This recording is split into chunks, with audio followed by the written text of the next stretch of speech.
Hello friend, welcome back my YouTube channel. और आज मैं आपके लिए डायरेक्ट डायरेक्ट का फोर्थ पार्ट लेकर आया हूँ। यानी कि फोर्थ आपकी ये एक्सरसाइज है। कौन सी साइज है? फोर्थ एक्सरसाइज है और ये काफ़ी हेल्पफुल होने वाली है। देखिएगा, मैं आपके लिए पिछली 3 वीडियो में 3 पार्ट कंप्लीट करा चुका हूँ और ये चौथा पार्ट है। पिछली लास्ट 3 वीडियो में 3 पार्ट मैंने आपको कंप्लीट करा दिए हैं, चौथा पार्ट है।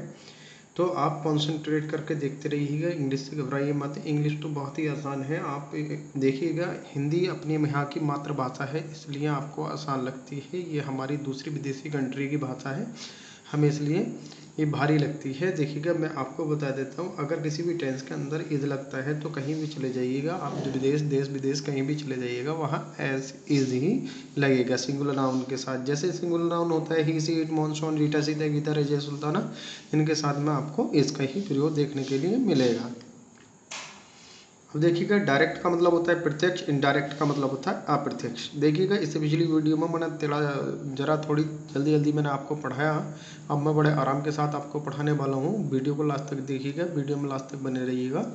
तो आपको मैंने नियम पहले बता ही दिए हैं और आज नया नियम लेकर आया हूँ, काफ़ी हेल्पफुल होने वाला है और आपके लिए एग्ज़ाम के लिए काफ़ी हेल्पफुल है। आपको यहाँ पर सभी सब्जेक्ट का पेपर, मॉडल पेपर देखने के लिए मिलेगा और जो बता दिया जाएगा मॉडल पेपर के अकॉर्डिंग वो आपको पेपर में देखने के लिए मिलेगा। और आपको इस चैनल को सपोर्ट करना है, support my channel and subscribe and like my video. तो आपकी ही हेल्प से दिस चैनल इज़ ग्रोथ, ये बढ़ता चला जाएगा, ये चैनल ग्रोथ पाता चला जाएगा, बढ़ता चला जाएगा आपकी हेल्प से। और इसको चैनल को आप ज़्यादा से ज़्यादा सब्सक्राइब कीजिएगा। तो अब देखिएगा, देर न करते हुए वीडियो को स्टार्ट करते हैं। Let start the video. Direct, indirect, in direct, ठीक है। डायरेक्ट मीन होता है आपका प्रत्यक्ष और आपका इनडायरेक्ट होता है अप्रत्यक्ष। तो पहला देखिएगा, हम नियम आज आपको बता देते हैं कौन सा नियम लेकर आया हूँ मैं आपके लिए। देखिए, चेंज द फॉलोइंग, यानी कि चेंज मीन्स बदलिएगा, फॉलोइंग निम्न को इनटू, ठीक है, निम्न को, इनटू का मतलब को, ठीक है, इन डायरेक्ट स्पीच, यानी कि अप्रत्यक्ष कथन में आपको इसको बदलना है। बेस्ड नियम जो है आधारित है, देखिएगा ये पास्ट काल में आधारित वर्बों की बात हो रही है यहाँ पर। कुड, माइट, मस्ट, शुड और आउट, ठीक है। और एक वर्ब यहाँ रह गई है, मैं लिख देता हूँ वुड, ठीक है। ये वर्ब रह गई है, ये लिख देता हूँ मैं, ठीक है। तो इन वर्बों का जो यूज होता है, this are many verbs use to in the past tense, ठीक है। पास्ट टेंसों में इनका यूज ही होता है।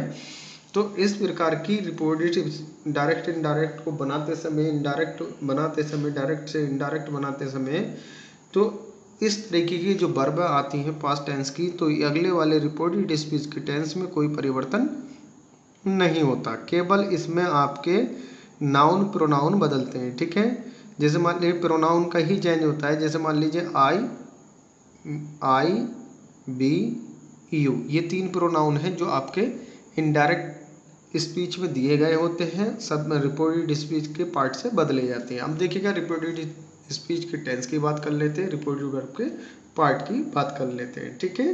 कौन सा हिस्सा रिपोर्टेड वर्ब होता है, कौन सा हिस्सा रिपोर्टेड स्पीच होता है। ये यहाँ से यहाँ तक का जो हिस्सा है, ये यहाँ से यहाँ तक का जो हिस्सा है, ये रिपोर्टेड वर्ब कहलाता है। और इतना कॉमों के बाद जहाँ से हम बोलते हैं इसको इन्वर्टेड कॉमास बिगिन, ठीक है। यहाँ से the fox could not reach the grapes, यानी कि लोमड़ी जो थी अंगूरों तक नहीं पहुँच सकती थी, ठीक है। यहाँ की उसकी एबिलिटी को, योग्यता को दर्शाया जा रहा है, किसकी? लोमड़ी को।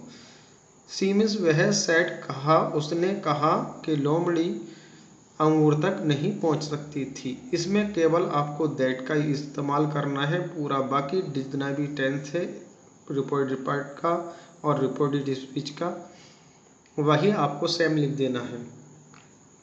सी सेड दैट, ठीक है, the fox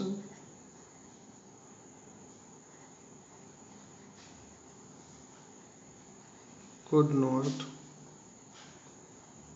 reach the grapes, ठीक है। ठीक है। She said that the fox could not reach the grapes. इस तरीके से ये बनना है आपका, क्योंकि इन वर्बों में कोई चेंजिंग नहीं होता, केवल आपको दैट का ही इस्तेमाल, कंजक्शन का इस्तेमाल करना है। तो आप समझ लीजिएगा, नियम है, ये भी एक इम्पोर्टेंट नियम है, परीक्षा में आता है 2 नंबर का। ठीक है। डायरेक्ट इनडायरेक्ट आपके हाई स्कूल में और इंटर में 4 नंबर के आते हैं। ठीक है। यहाँ दैट लगाएंगे आप, सी वुड गो टू चर्च। ठीक है। Every day. ठीक है। फुल स्टॉप लगा देंगे। ठीक है। इस तरीके से बनेगा। अब देखिएगा अगला टेंस है हमारा रिपोर्टेड वर्ब। रिपोर्टेड वर्ब भी दी गई है, रिपोर्टेड स्पीच भी दी गई है। अब देखिएगा यहाँ पर लिखेंगे पायल।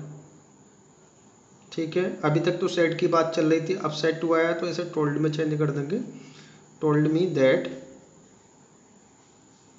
अनु। टेंशन लेने की ज़रूरत नहीं है, बहुत ही आसान होता है इंग्लिश को सीखना। ठीक है। डिफीट। अब मान करके चलिए कि हम रोज़ाना एक ही सब्जेक्ट को रोज़ आधा घंटा देंगे तो हमसे वो आएगा, ज़रूर आ जाएगा। तो Payal told me that Anu could defeated him. ठीक है। इस तरीके से ये बनेगा। Nutan said Aayushi must be work hard. यानी कि नूतन ने कहा आयुषी को कठिन परिश्रम करना चाहिए। बात पर जोर दिया जा रहा है, तो यहाँ पर नूतन लिखेंगे, नूतन सेड। ठीक है। इन कॉमों को हटाने के लिए आप दैट कंजक्शन का यूज़ करेंगे, आयुषी लिखेंगे। ठीक है। Ayushi must work hard. ठीक है। इस तरीके से बनकर कंप्लीट हो जाएगा हमारा।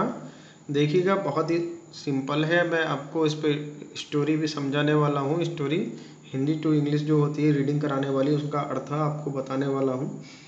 अभी मेरे पास बुक नहीं आई है, तो देखिएगा जैसे ही बुक आएंगी, जैसे ही मुझे शॉपकीपर बुक प्रोवाइड करा देंगे, तैसे ही आपको मैं स्टोरी पढ़ाना शुरू कर दूंगा। दैट लगाएंगे यहाँ पर। They said that the rich should. ठीक है। दे मीन्स वे सेड मीन्स उन्होंने कहा कि रिच यानी कि मालदार आदमियों को, रिच धनवान लोगों को, should be help the poor, गरीब लोगों की मदद करनी चाहिए। इसका ट्रांसलेट इनटू हिंदी ये है। ठीक है। समझ लीजिएगा, बहुत अच्छे से आपके समझ में आएगा। और देखिए education is a big charity. ठीक है। सबसे बड़ा दान एजुकेशन ही है। ठीक है। He said she must be go at once there. हमें वहाँ तुरंत जाना चाहिए। उसने कहा उसे वहाँ तुरंत जाना चाहिए। ठीक है। ही सेड, कॉमो को हटाने के लिए दैट का प्रयोग करेंगे आप, सी लिख देंगे, मस्ट गो देयर। देखिएगा देयर आया, हेयर होता तो देयर कर देते। अब एडवांस, यानी कि एडवांस का मतलब होता है तुरंत जाना चाहिए। ठीक है। फिर हमारा अगला टेंस है टीचर सेड। टीचर ने कहा Surdas could not right poem. Surdas poem को नहीं लिख सकते थे ड्यू टू हिज ब्लाइंडनेस, यानी कि अंधे होने के कारण। इसका मतलब क्या है, के कारण। ठीक है। अंधा होने के कारण सूरदास क्या नहीं लिख सकते थे, सूरदास अंधा होने के कारण पोयम को नहीं लिख सकते थे। ठीक है। ड्यू टू का मतलब होता है के कारण। ठीक है। तो teacher, the teacher said that Surdas could not write poem। ठीक है। पोएम्स को नहीं लिख सकते ड्यू टू हिज ब्लाइंडनेस। ठीक है। अंधेपन की वजह से। ठीक है। ब्लाइंडनेस अंधेपन की वजह से। ठीक है। द टीचर सेड, टीचर ने कहा कि सूरदास अंधे होने के कारण पोएम को नहीं लिख सकते थे। ठीक है, अगला और अंतिम हमारा टेंस है डायरेक्ट इनडायरेक्ट का। सी सेड, उसने कहा, कुमार आउट द हेल्प। ठीक है, कुमार तुम्हें गरीबों की मदद करनी चाहिए। सी सेड दैट कुमार OUGST आउट टू हेल्प। ठीक है, to help poor. Hello friend, देखिएगा ये आपकी एक एक्सरसाइज कंप्लीट हो चुकी है। मुझे उम्मीद है कि आपको पसंद आई होगी। तो अच्छी लगे आप तो कमेंट्स करना मत भूलिएगा। कमेंट्स आप करते हैं तो आपसे हमें बहुत खुशी होती है। आपसे हम प्रभावित होते हैं कि स्टूडेंट हमारी वीडियो को देख रहे हैं और हमारी वीडियो का लाभ उठा रहे हैं। ठीक है, इस तरीके की वीडियो देखने के लिए चैनल को सब्सक्राइब कीजिएगा और वीडियो को लाइक कीजिएगा। तब तक के लिए बाय बाय, सब बखैर, मिलते हैं अगली वीडियो में। Thank you watching my video. I meet you in the next video direct.